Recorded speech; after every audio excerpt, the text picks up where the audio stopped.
एक important line है। वो लाइन ये है कि कल पछतावा ना हो, इसलिए आज पूरी जान लगा देने में बेटर है, बढ़िया है। क्योंकि वर्तमान को आग में झोंके बिना भविष्य का जो है मार्ग प्रशस्त नहीं होता है। आप जी जान लगा के मेहनत कीजिए, सफलता ज़रूर मिलेगी। आज इस वीडियो में हम लोग झारखंड की जनजाति वाला सारे PYQ खत्म करेंगे। मात्र एक पेज है जिसमें से 5 से 6 जनजाति है।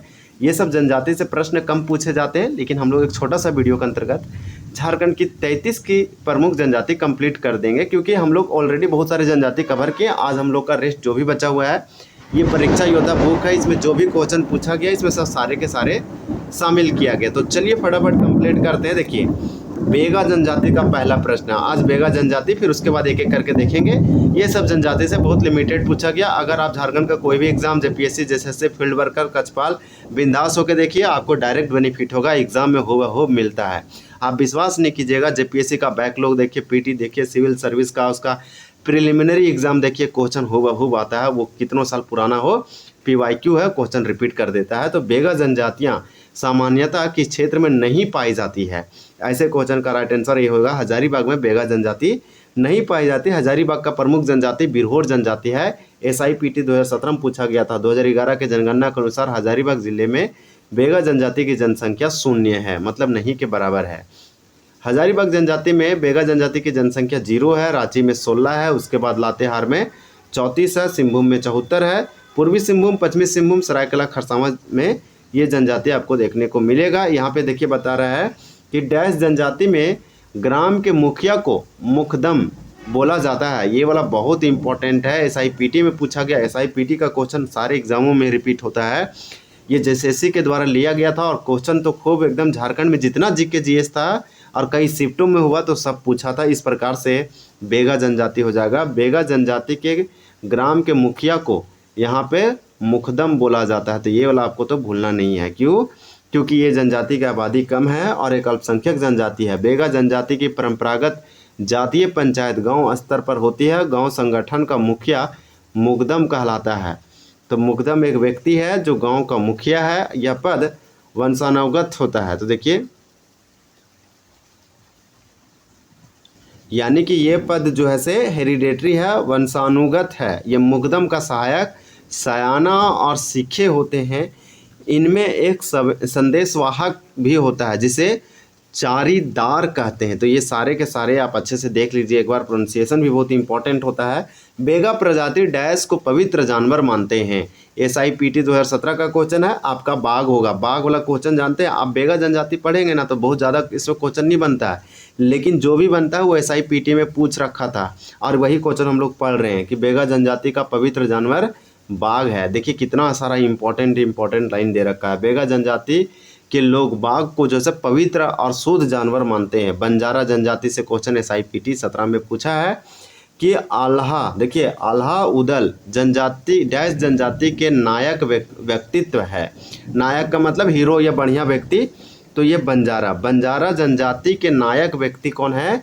तो यहाँ पे आल्हा उदल हो जाएगा। इसके बारे में हम लोग देखेंगे। देखिए बोल रहा है बंजारा समुदाय में लोक कथा और लोकगीत काफ़ी प्रचलित है। आल्हा उदल को ये अपना वीर पुरुष मानते हैं। किसको? आल्हा उदल को।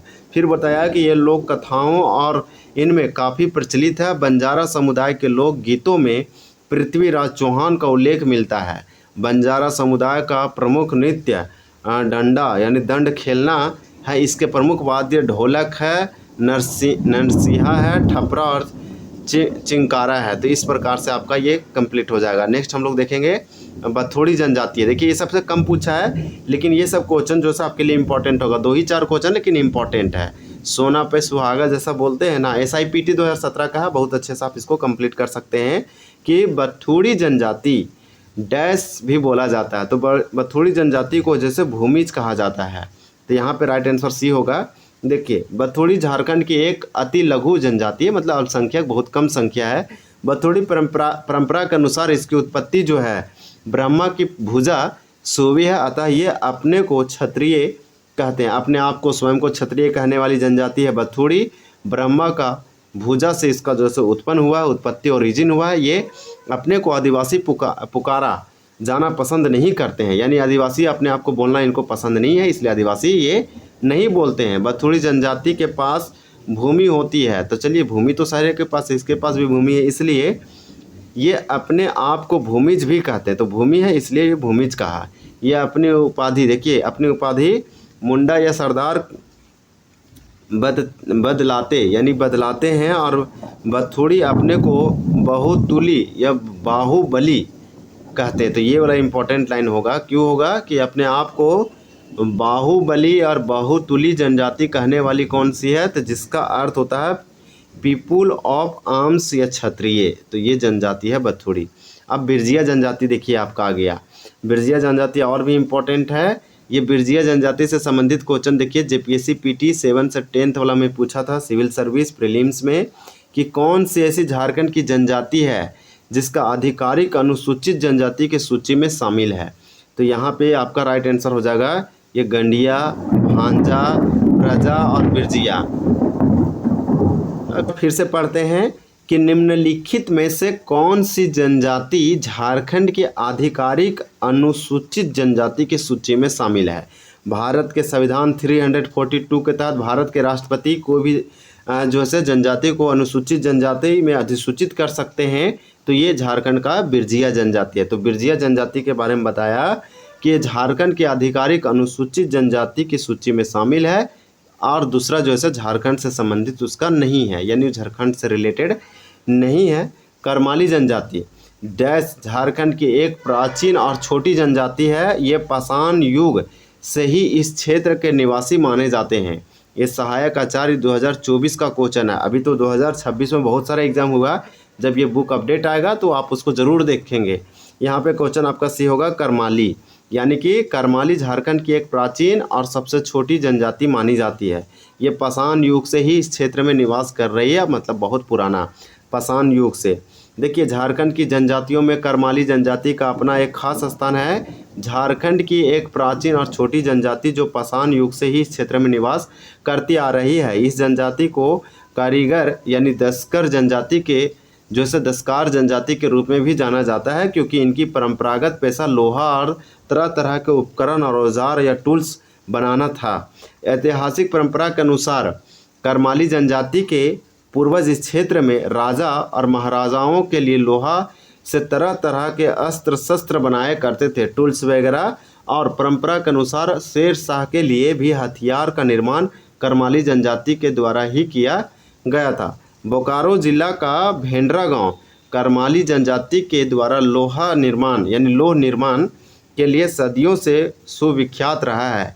इसे झारखंड का शेफील्ड कहा गया है। तो इस प्रकार से देखिए हमारा जनजाति वाला कंप्लीट हो जाता है, और यहाँ पे आपका झारखंड के सदान है, तो ये अलग टॉपिक है, इसको अलग से कवर करेंगे। आज यहाँ पे एक व्यक्ति का नाम आया जो कि हिस्ट्री है, हिस्ट्री से संबंधित इतिहास से है, शेरशाह। इसके बारे में थोड़ा सा आपको बता देते हैं, आप याद रखेंगे शेरशाह सूरी। इनको शेर बोला गया क्योंकि शेर एक राजा या छोटा सा कोई आप समझिए कि कोई दीवान थे, वो दिए थे इनको शेर, तो इनका नाम पड़ गया शेरशाह सूरी, जो कि अफगान मुस्लिम शासक था। दूसरा अफगान शासन स्थापित करने वाला व्यक्ति था शेरशाह। ये मात्र 5 साल ही राज कर पाया, और इसका जो डायनेस्टी था सूर डायनेस्टी, ये 15 सालों तक ही राज कर पाया। ये 1540 में स्थापना करता हुमायूं को हरा के बिलग्राम का युद्ध आप सुने होंगे, कन्नौज या चौसा का युद्ध। उसके बाद 1556 में हुमायूं फिर से आता है और ये लड़ता है, और इसके जो कमज़ोर शासक वगैरह थे सूर डायनेस्टी को, उसको हरा के ये जीत जाता है इस प्रकार से। और हम लोग याद रखेंगे शेरशाह सूरी ये बहुत अच्छा था, जिसे मैं रोड बनाया आप सुनेंगे जीटी रोड, जिसे ग्रैंड ट्रंक रोड भी कहते हैं, और उस किनारे उसके घोड़ा रखा था, फिर उसके सरायकुमा बनाया था, और उसके बाद छायादार पौधा, बैठने का सुविधा, उसके बाद किसानों का भूमि का नाप लाया, खुद दरबार लगाता था, और जो से किसानों से टैक्स कम लिया, उसके उपज के आधार पर लेता था। उसके बाद आपको बता दें कि ये ऐसा राजा था कि इसके देखा सीखे अकबर भी काम करता था, अपना प्रशासन बहुत कम इससे देख के ही किया था, और इसके अपनाए हुए वो भी आपने डायरेक्टली अपना लिया। इसका मृत्यु कैसे हुआ, तो किलंजर किला जो यूपी में है, उसे ये चाहता था कि उसे कब्जा कर ले, और वहाँ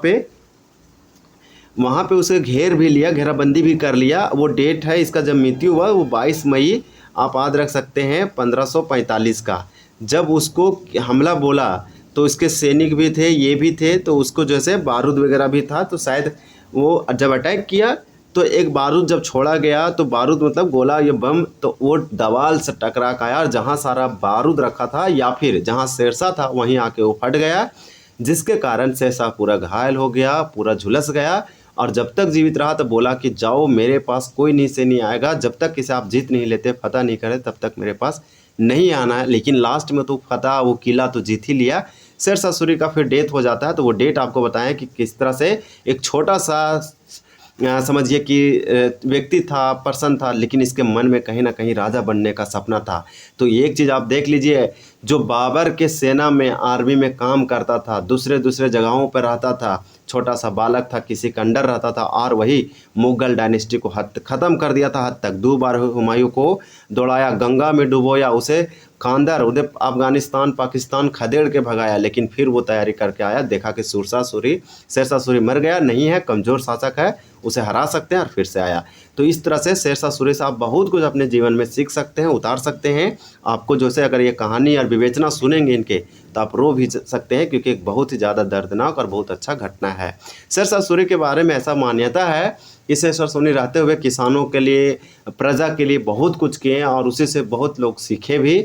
और शेरशाह सूरी का मकबरा जब जीवित था तभी वो मकबरा बना लिया था, जो शेरशाह सूरी सासाराम, जो आपको रोहतास जिला में देखने को मिलेगा, बिहार में। ये झारखंड से होते हुए वार करने जाते थे बंगाल। इसका देखिए, हुमायूं के कमजोरियों को पकड़ लिया था, वो बंगाल पे शासन करना चाहता था, झारखंड बिहार, लेकिन हुमायूं मानने वाला नहीं था, वो बंगाल को जीतना चाहता था। तो वो सब युद्ध करने आया, तो ये भी गया था इधर ही से, फिर इधर से खदेड़ा था, चालाकी से लड़ता था, मारा था। एक अफगान शासक था, लेकिन बहुत ही बहादुर और चालुक था। ये कई 99 शेरों को मारा था, इसलिए तो इसे शेर कहा जाता है। ऐसे ऐसे कहानी आप सुने होंगे। ये हिस्ट्री का एक इम्पॉर्टेंट पॉइंट था, आपको बता दें, ये आया इसलिए। वीडियो को एंड करते हैं। वीडियो देखने के लिए आपका बहुत बहुत धन्यवाद।